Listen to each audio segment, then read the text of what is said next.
Bonjour, bienvenue sur la chaîne Librelure. Dans l'épisode d'aujourd'hui, je voudrais dire quelques mots sur la méthode verticale. Donc, si quelqu'un commence son aventure avec cette technique, cet épisode est tout à fait pour lui. Nous montrerons dans l'épisode d'aujourd'hui nos nouveautés. Quelles sont-elles? Gobio, 7,3 pouces, 186 mm Blix. Looktail, 8,2 pouces, 210 mm. Frog, Tip Pole Tail, 8,2 pouces, 26 mm. Stipuche 6.7, Calcutta 167 mm.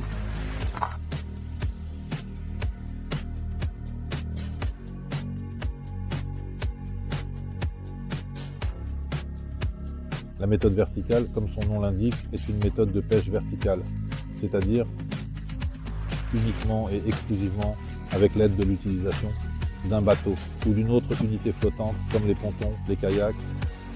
Également, à l'aide de ce qu'on appelait alors le live, on peut bien sûr utiliser des sondeurs normaux où nous n'avons pas de transducteur de type live et aussi pêcher efficacement avec cette méthode. Je vais vous dire quelques mots sur l'équipement que nous utilisons pour la méthode verticale. Personnellement, j'utilise des cannes à pêche de 125 à 180 mètres avec un poids de lancer minimum de 35 grammes. Maximum. Nous avons ce maximum, nous utilisons des lignes de 30 livres. Elles sont décrites différemment. Ce sont différentes grammages. Cela se traduit différemment. Donc il est difficile de parler d'un poids de lancer exact. Les têtes plombées que j'utilise pour la pêche délicate avec la méthode verticale, c'est-à-dire des têtes même de 28 grammes, donc assez légères, mais j'utilise avec cela des lignes fines, donc de 28 grammes à 150, voire 200 grammes quand je pêche. Dans un dérive très rapide, ou lorsque je m'approche des poissons et que je les cherche à grande vitesse, en naviguant avec le moteur d'étrave, c'est même 2,5-3 km à l'heure, c'est juste une action-réaction, c'est-à-dire que nous lançons un tel leurre avec un gros poids sur la tête, entre guillemets, bien sûr sur la tête du centre, là du brochet, et il a une fraction de seconde seulement pour réagir. Donc cette méthode fonctionne aussi souvent. J'utilise alors des cannes plus robustes de 30 livres.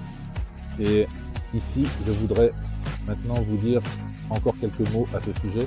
Le moulinet multiplicateur. Personnellement, j'utilise un moulinet multiplicateur. Shimano Calcutta Conquest et Shimano Antares. On pourrait penser qu'ils sont trop faibles, mais à mon avis, ce sont des moulinets tout à fait suffisants, car avec la méthode verticale, les moulinets multiplicateurs servent en réalité de réservoir de ligne, donc nous n'avons pas besoin d'investir. Dans un équipement très coûteux, nous pouvons nous offrir le moulinet multiplicateur le plus sophistiqué possible. Bien sûr, on peut aussi pêcher verticalement avec une canne à lancer. Beaucoup de mes amis pêchent ainsi et avec succès, donc ce sont des questions très personnelles. Revenons aux cannes à pêche. La canne à pêche, l'essentiel est de choisir une canne de bonne longueur, un bon alignement avec le transducteur, afin que nous puissions voir l'appât. Je ne cherche pas très précisément avec le transducteur, c'est pourquoi, comme je l'ai mentionné plus tôt, quand je suis très proche du transducteur, j'utilise des cannes de 125 cm. Cela peut sembler abstrait, cependant, il me semble que je pêche efficacement de cette manière. Et quand je suis chez des amis sur un bateau, je pêche principalement avec une canne de 180 à 500 cm de long et un lancer jusqu'à 50 grammes.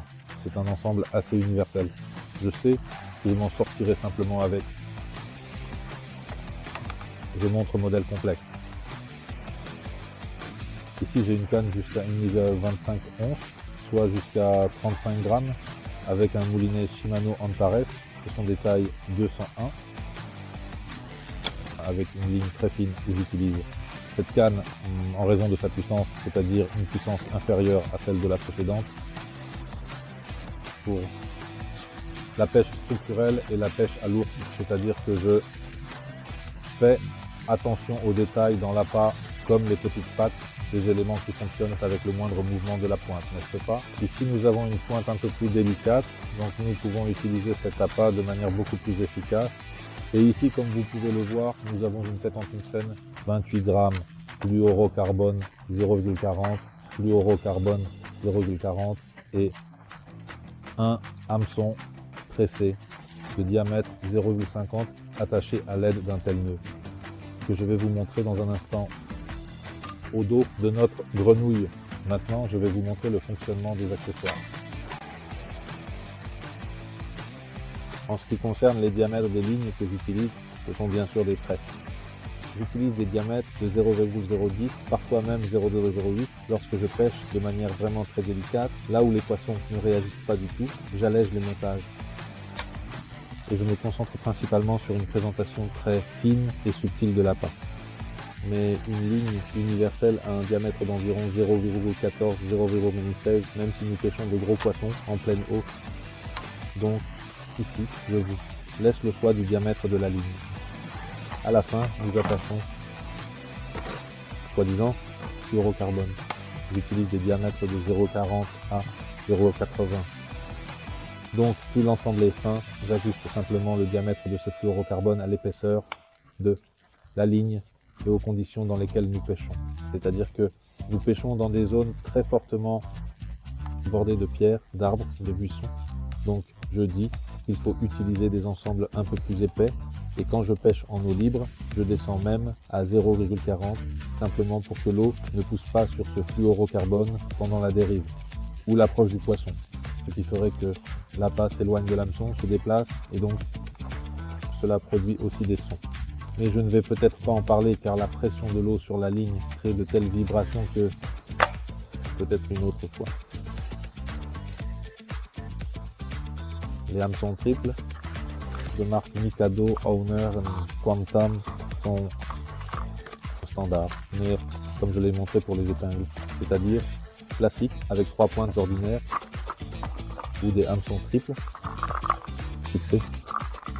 Avec les épingles, nous avons donc 3 parties disposées différemment, espacées, et les épingles que nous insérons dans les leurres.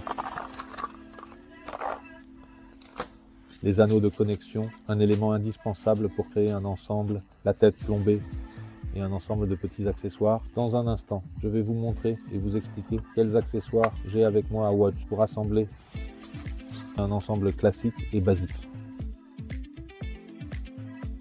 Je vais montrer seulement un montage. Dans nos prochains épisodes, vous verrez comment nous montons les différents leurres dont je vous ai déjà parlé, c'est-à-dire chaque leurre a sa propre vidéo, alors je vous invite à visiter notre chaîne. Et maintenant, montrons le montage de base et les matériaux que nous utilisons. Voyons le montage le plus simple, c'est-à-dire une tête ronde classique, en plomb, avec une vis, 2 anneaux de connexion. Bientôt, nous en aurons des plus petits et des plus grands, et un émerillon simple.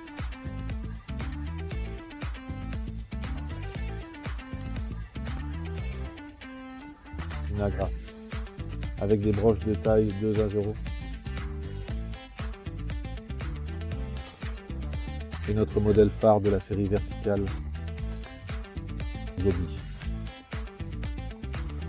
La première chose que nous faisons, c'est d'insérer la broche de notre tête et de visser notre tête plombée.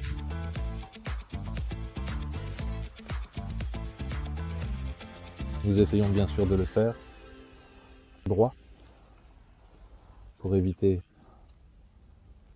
pour que tout s'ajuste bien et tienne en place.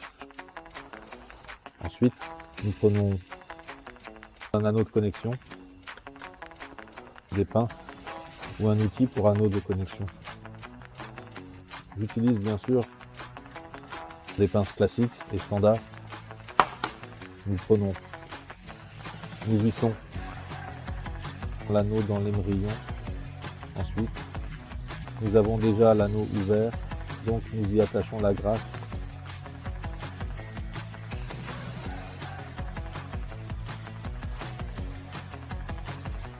Nous insérons l'émerillon, nous insérons un autre anneau de connexion et nous attachons de l'autre côté l'émerillon. Ensuite, ayant ainsi l'ensemble monté, nous l'attachons en fonction de la façon dont cela est surélevé. Il marque l'appât, soit par le bas, soit par le haut, dans l'œillet de la tête.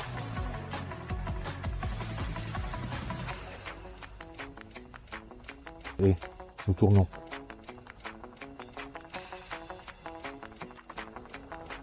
Ensuite, nous le plaçons dans la position appropriée, alignée avec notre appât et nous l'enfonçons sous un léger angle.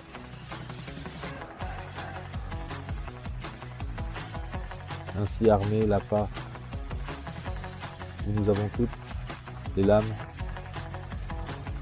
accessibles, ouvertes, c'est-à-dire, merci, pourquoi? Nous avons plus de chances de réussir à accrocher.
Aussi, merci d'avoir regardé cet épisode. J'espère que cette saison, je pourrai vous montrer quelques actions en surface, comment le faire, comment utiliser les écrans, que nous trouverons le temps pour cela. Et maintenant, restez attentifs, car nous avons beaucoup à vous montrer.